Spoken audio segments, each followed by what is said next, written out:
Hello, my name is Justice, and this is my presentation on stress and the science of sitting in silence. Finding clarity in a society of constant hustle and a scientific and personal journey toward inner stillness. So, the problem: the need in society for constant stimulation.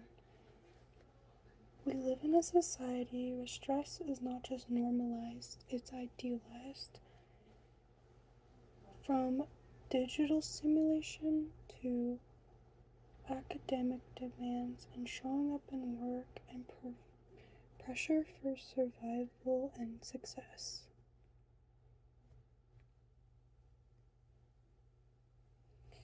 And then I wanted to share the stress rates in college students.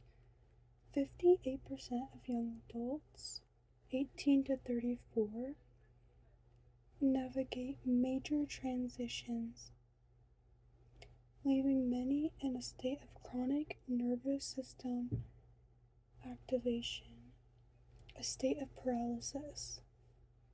According to APA 2025, nearly 60% of young adults feel completely numb or paralyzed due to daily stress. The survival mode spikes cortisol and keeps the sympathetic nervous system on high alert.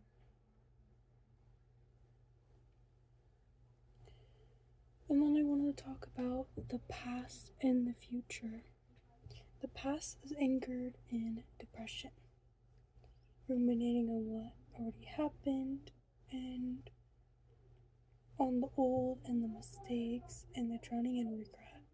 And then the future is the anxiety, the cortisol, the nervous system on high alert, worrying constantly about what might happen next week, next semester, next year, down the road.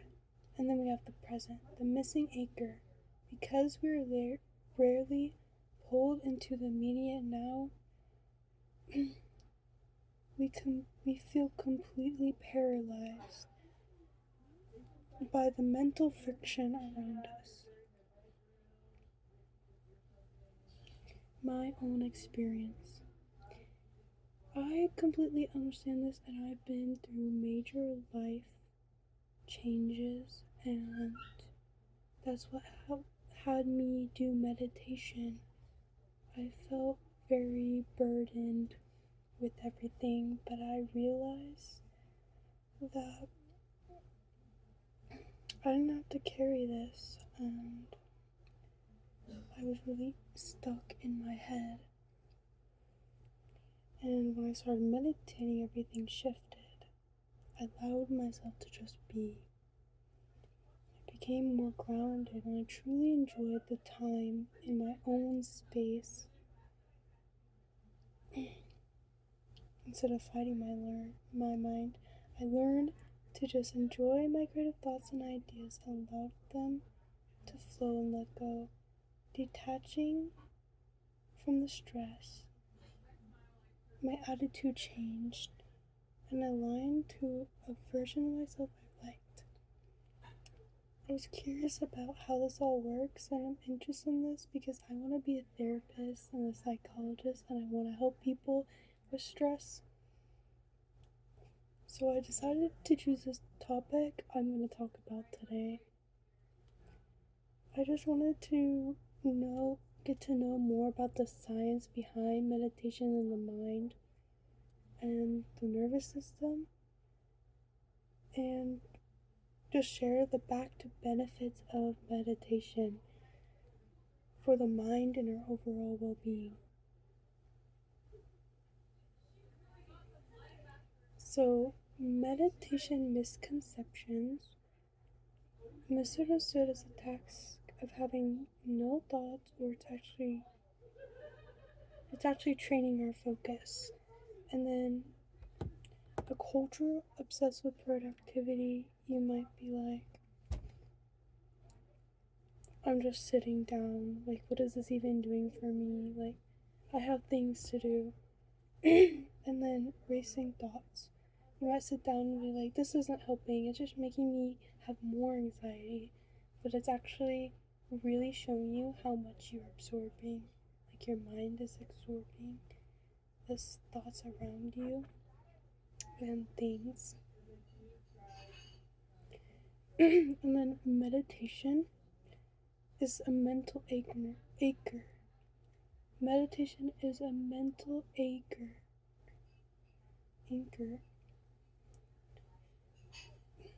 Meditation is intentional mental training practice. You use a specific anchor, like your breath or like a feeling or sound, to bring awareness back into the now. And it's like weightlifting for your muscles. You know how like the tears in your muscles when you lift weights make your muscles stronger? It's like that, but for the focus of your mind.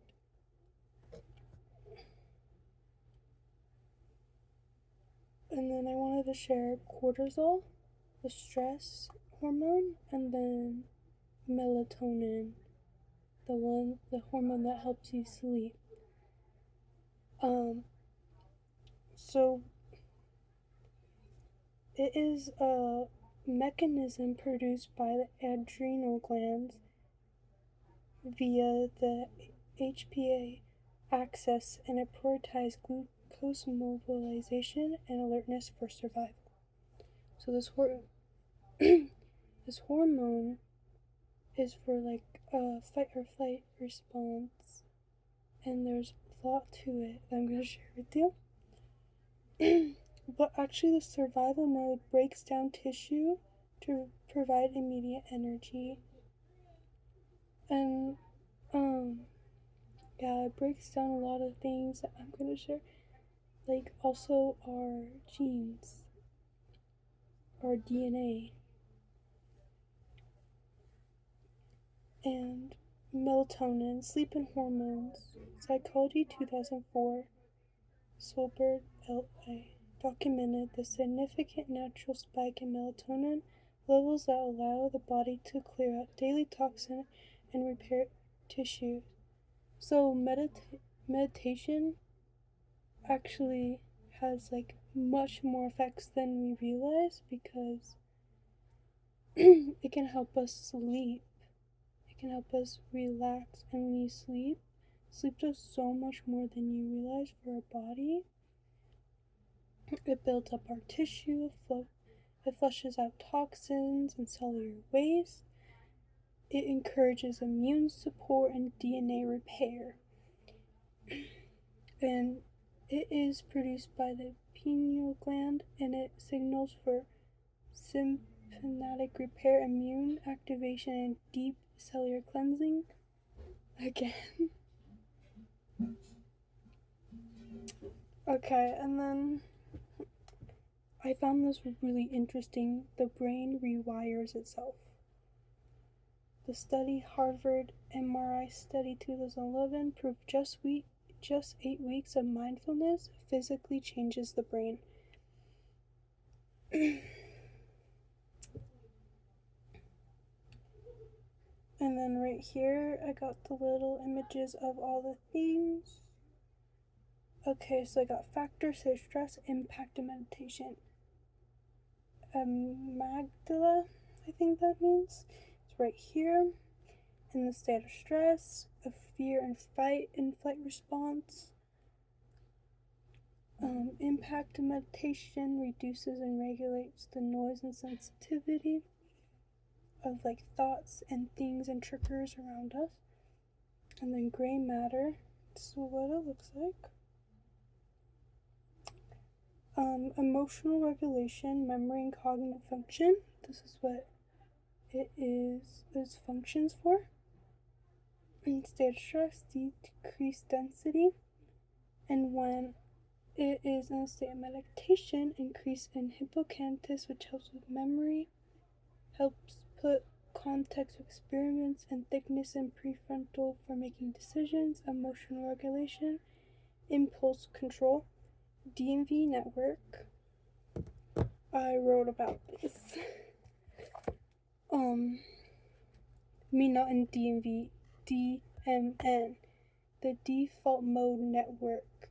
So basically our default and internal thing, and it interacts with brain regions.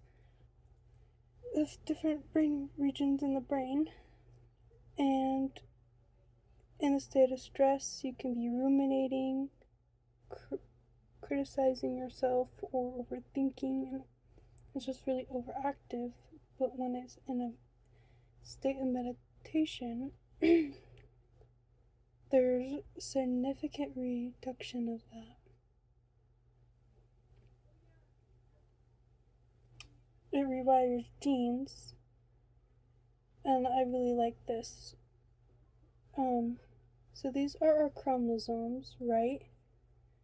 And when we're in a state of stress, our stress actually attacks our DNA.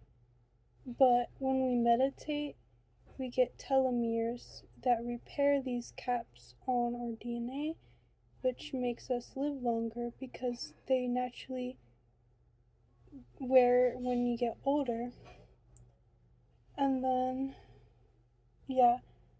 Nobel Prize Research 2009 Blackburn EPO demonstrated that lowering psychological stress protects and repairs protective caps telomeres on our chromosomes. And then genes and inflammation. Mindfulness and meditation rapidly turns off the alarm switch, silencing toxic cellular inflammation.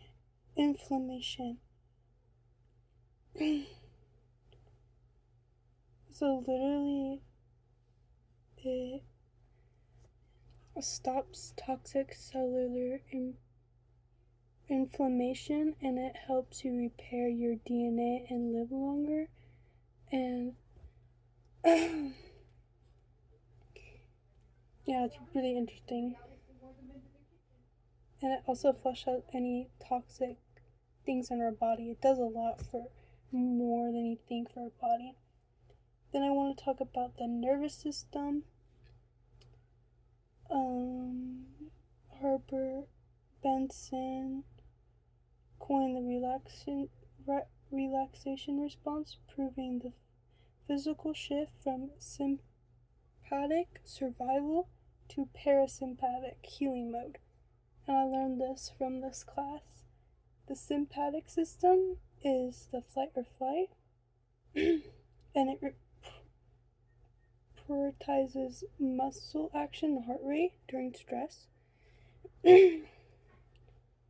And short ganglia location close to the spinal cord for fast coordinated signaling. And then parasympathetic is the break, rest and digest energy, conservation and internal healing, and it maintains the body baseline for homeostasis. It's in the long ganglia, or originating beneath the brain and at the baseline of the spine. It's just so interesting.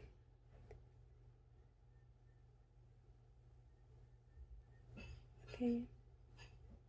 And then the spirit of meditation. We talked about the science, now let's talk about the spirit.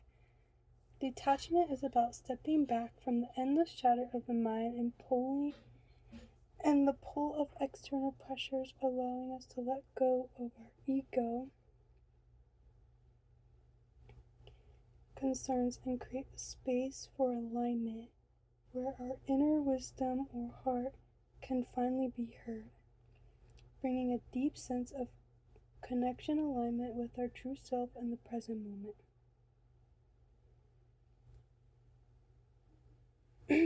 Last slide. Conclusion. A reclamation of the mind. Your brain and body does more than we realize and need a break. Sure, you have sleep, but you need a break consciously too.